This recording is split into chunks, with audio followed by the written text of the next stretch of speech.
Alors, aujourd'hui, on se plonge au cœur de deux affrontements qui se déroulent en même temps, mais qui sont radicalement différents. On a d'un côté des mortels face à un dieu, et de l'autre, un maître face à la trahison de son disciple. Deux fronts pour une seule et même guerre aux enjeux colossaux. Et ces deux combats, même s'ils sont à des milliers de kilomètres l'un de l'autre, eh bien ils se font écho. D'un côté, c'est la puissance divine pure, brute, contre la détermination des mortels. De l'autre, c'est bien plus personnel. C'est le poids du devoir contre le choc d'une révélation qui vient tout briser. Vraiment deux philosophies qui s'affrontent. Allez, on commence avec le premier front. Les généraux marins, Io et Bayan, font face à un certain Énée. Et le message, il est clair dès les premières secondes. Énée n'est pas là pour discuter. Il est là pour anéantir. Et franchement, rien ne semble pouvoir se mettre en travers de son chemin. Regardez un peu cette liste. Griffe du loup, souffle divin, tornade violente. Attention, ce ne sont pas de petites techniques. C'est l'arsenal complet de deux généraux marins d'élite. Et pourtant, Énée, il encaisse tout. Il dévie, il neutralise, sans même avoir l'air de forcer. La démonstration de force elle est juste écrasante. Et la raison, eh bien, c'est lui-même qui nous la donne. Son pouvoir n'a rien d'humain.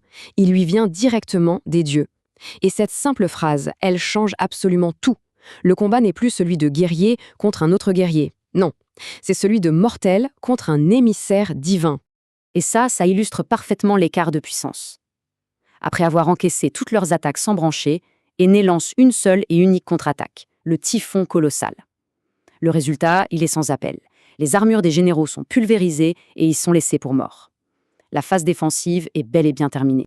Bon, on change complètement de décor et d'ambiance. On quitte cette bataille cosmique pour se retrouver dans les glaces de la Sibérie. Ici, le conflit est beaucoup plus intime, plus personnel. C'est le maître, Camus, qui se dresse face à son propre disciple, Isaac. Et là, les armes, ce sont autant les points que les convictions. Le fossé entre les deux est immense. D'un côté, on a Camus, l'homme du devoir, loyal jusqu'au bout des ongles à sa déesse et au sanctuaire, et de l'autre, Isaac, qui est complètement hanté par des souvenirs retrouvés, attiré par un monde qu'il avait oublié. Il ne s'agit plus de choisir un camp, mais carrément de renier toute son existence. La révélation est brutale.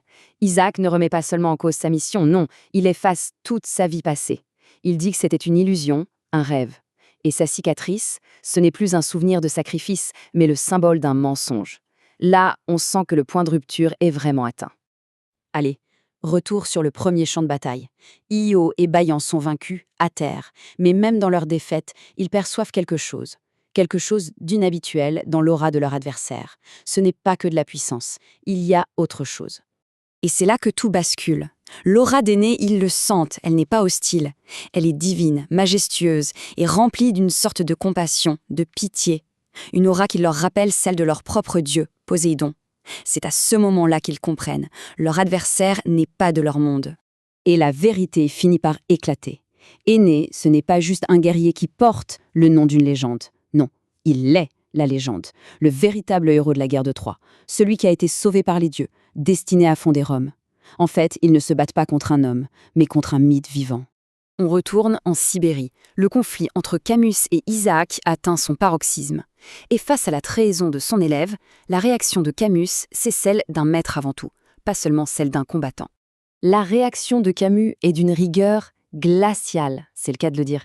C'est méthodique, presque professoral. Il ne cède pas du tout à la colère. Il se contente d'appliquer la loi du sanctuaire. C'est son devoir de maître, de punir son élève, et il est prêt à le faire même si ça doit le détruire. Mais Isaac n'est plus l'élève docile d'autrefois. Sa détermination est maintenant inébranlable. D'une simple décharge d'énergie, il pulvérise la prison de glace de son maître. C'est clair, il a fait son choix. Et maintenant, il n'y aura plus de retour en arrière. Et nous voilà au climax. Sur les deux fronts, les combattants ont atteint un point de non-retour. Les dernières décisions, les plus difficiles, sont sur le point d'être prises. Ça va se jouer maintenant. Face à un héros mythologique, Io sait qu'il n'a aucune chance de gagner. Mais l'honneur de guerrier prend le dessus. Ce qu'il fait, c'est un acte de pur défi. C'est un sacrifice pour prouver sa détermination jusqu'au bout, même face à une défaite inévitable. Et la réponse d'Énée est aussi rapide que dévastatrice. Un véritable jugement divin qui met fin à l'offensive de Io. Mais attention, ce sacrifice n'est pas totalement vain. Il ravive la flamme de la détermination chez Bayan, qui se prépare à son tour. Et en parallèle, on a le jugement d'un maître. Camus est prêt à déchaîner absolument toute sa puissance. Son avertissement est glacial, c'est l'examen final. Et il le dit clairement, si Isaac a oublié ne serait-ce qu'une seule de ses leçons, il n'y survivra pas. Ce qui nous laisse avec cette question en suspens. D'un côté, le destin quasi divin d'un héros de légende. De l'autre, le devoir sacré de guerrier. Quand ces deux forces absolument titanesques s'affrontent, est-ce que la victoire se mesure vraiment en puissance brute? La réponse, finalement, pourrait bien redéfinir ce que ça veut dire, être un héros.